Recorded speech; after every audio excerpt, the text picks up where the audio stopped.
Hello everybody, now it is the time to solve some examples to find out that a given sequence is convergent or not. So let us directly start with an example. So the first example is given as xn is equals to 1 divided by 1 into 2 plus 1 divided by 2 into 3 plus 1 divided by 3 into 4, and this way it is last nth term is 1 divided by n into n plus 1. So in that sequence so that the sequence is bounded and monotonically increasing sequence. So at first what we will do, our given term xn. So that xn terms we can write in this way, 1 minus 1 by 2. Just look at this one, 1 divided by 1 into 2. If we write this one as 1 minus 1 by 2, just resolve it, then you will find out it is 1 divided by 1 into 2. Similarly, this one we can write 1 by 2 minus 1 by 3. Likewise, the nth term we can write 1 by n minus 1 by n plus 1. Now, if we just open up the bracket, then we will find out this minus 1 by 2 plus 1 by 2 will be cancelled out. Likewise, minus 1 by 3 plus 1 by 3 will be cancelled out. So, finally, we will left with 1 and minus of 1 upon 1 n plus 1. So, we will have this one. After simplification, we will find out n divided by n plus 1. Similarly, instead of n, if we consider n plus 1, then we will find out from here only, instead of n, we substitute n plus 1. Then we will find out xn plus 1 is n plus 1 divided by n plus 2.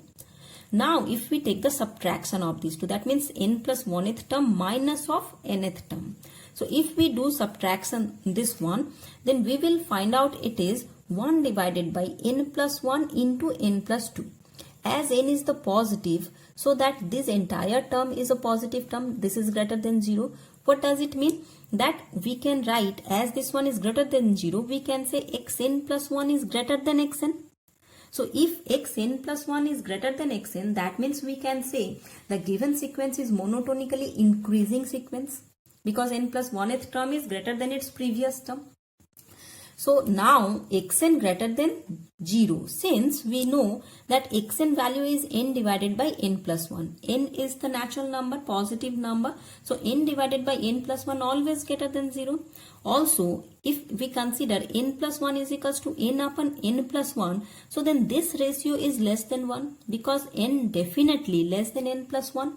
So that this ratio is less than 1. So we will find out that xn, it is greater than 0. And simultaneously it is less than 1. So that we can say xn lies in between 0 and 1. So we can say the sequence is bounded also. We will find out that the given sequence xn is monotonically increasing and it is bounded also. So that from here we can conclude that the given sequence is convergent sequence. So again, if we consider the next example, that a sequence is given like this one, xn is equals to a1 plus 1 by 3 plus 1 by 3 square in this way, then it is convergent or not, we should verify. So we will do for the first example that it is monotonically increasing and bounded. Now we are going with the limit. So given sequence is this one, and just observe the sequence carefully. This one is a GP sequence with common ratio r is equals to 1 by 3. So if we apply the formula for the finite GP, then it should be 1 minus 1 by 3 to the power n divided by 1 minus 1 by 3. A, the first term is 1 here. So if simplify, we will find out it is 3 by 2 minus of 1 by 2 into 1 by 3 to the power n minus 1. Now if we consider the limit, that is if we consider limit n tends to infinity for xn, then the limit for this one we should write. And if we just simplify, then as this one is a constant, we can directly write 3 by 2. Now here 1 by 2 we can take out, and the limit only for this one we consider, because here only the n will be involved. Now this one, as we know that the limit n tends to infinity a to the power n is 0, where a is less than 1. Here a is 1 by 3, that's why it is less than 1. So that this value is 0. So that we write down here it is 0. And finally we will find out 3 by 2, which is a finite value. So that we can say the limit n tends to infinity xn is equals to 3 by 2. So as this is a finite unique value, so we can say the given sequence is convergent. So both the process we can apply for to find out the convergency of a sequence. Either we find out that the sequence is a monotone sequence or not. After that, we find out it is bounded or not. If both the criteria will match, then we can say the given sequence is convergent.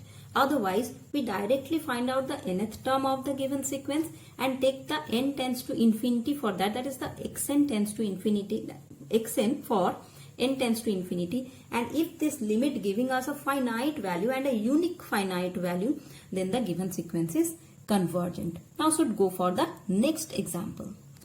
So this example is here. That example we will finding out the given sequence is convergent or not. This one we are going to prove with the definition of the limit. So just look, the given xn is this one.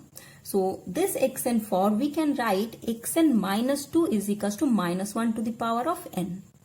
So now if we take the mod value on both sides, then we will find out this one is equals to 2 to the power minus n, because minus 1 to the power n becomes positive while we consider the mod value.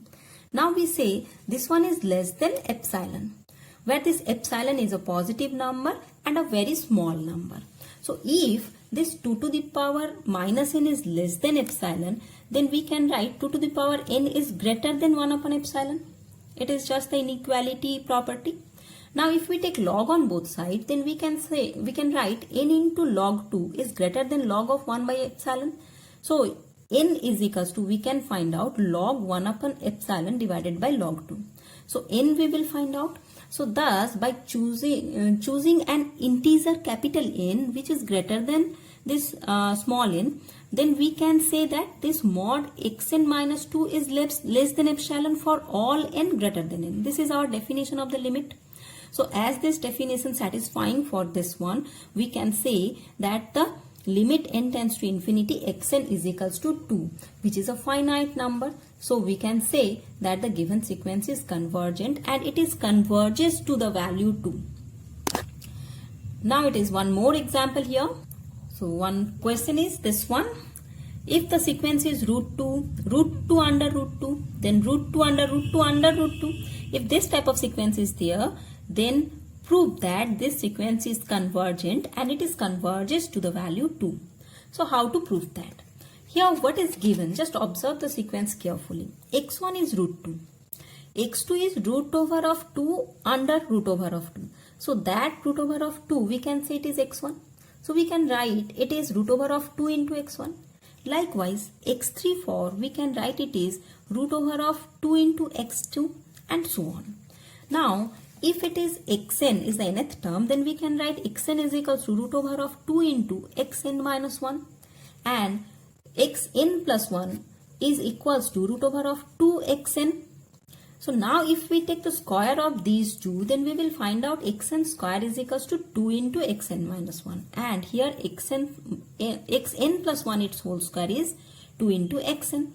If we subtract these two equations, then we will find out from here that this n plus 1th term its whole square minus nth term its whole square is equals to 2 into xn minus xn plus 1.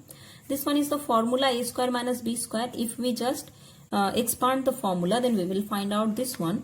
So therefore we can say if xn is greater than xn minus 1, if this xn is greater than xn minus 1, then this is positive. So for that we should say that xn plus 1 should be greater than xn, because if this one is positive, this one is already positive, so that becomes positive if and only if xn plus 1 is greater than xn.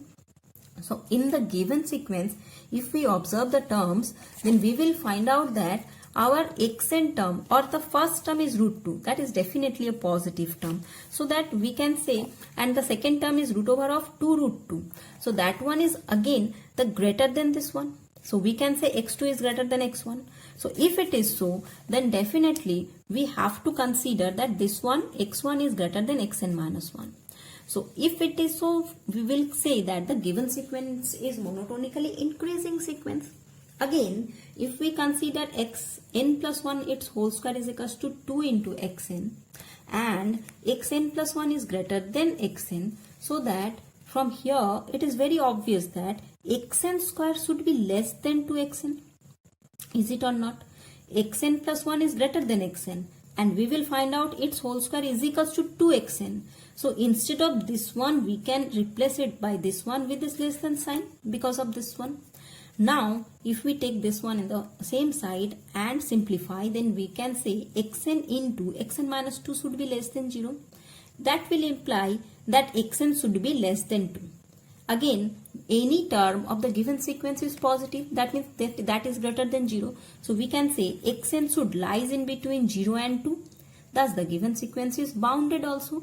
So we will find out the sequence is monotonically increasing and it is bounded. Hence the given sequence is convergent. Now once we get it is convergent, then where it is converging, that we should find out. So where it is converging for, we should find out the limit of xn. If that limiting value is a finite value, and at what value we will find out that particular value is the value where the where the sequence converges. So xn is monotonically increasing, bounded and convergent. And now for limit n tends to infinity xn, if we consider it is a finite value L, so that we can say for n plus 1th term also it is L. We know this one. So from here, if we take the limit on both sides, then we will find out that this limiting value for, as we know that this value is L. This value is also L. So if we replace these values by L, then we will find out its limiting value is L. So it is L square minus of 2 into L. Now we take in both into the same side and simplify. We will find out L into L minus 2 is equals to 0. So it will imply that L either 0 or it is 2. But L definitely not be 0, because we will find out that the value 0 never be possible, because all the terms are positive. So that we can say xn, that means xn greater than 0. So xn never be equals to 0. So xn definitely be equals to 2 where n tends to infinity. So this is the limiting case and it is converging, and it is converging to the value 2. Hence the proof. Now it is for your question. So for you, there are 2 questions I am going to give you. Solve these questions and answer the solution for these questions in the comment box. So the first question is, find the limit of the sequence if it exists for root 2 comma root over of 2 plus root 2 comma root over of 2 plus root 2 plus root 2. It is just like the previous problem, but instead of the multiplication I am giving here the addition. So just try by yourself. And the next one more question is, evaluate this limit n tends to infinity 1 cube by n to the power 4 plus 2 cube by n to the power 4. In this way it is nth term n cube by n to the power 4. So I am waiting for your answer. I hope you understand. If you not understand, then write down in the comment box that where you have any problem. If I feel to justify these problems, then definitely I will try to do that. So have a nice day. Thank you all.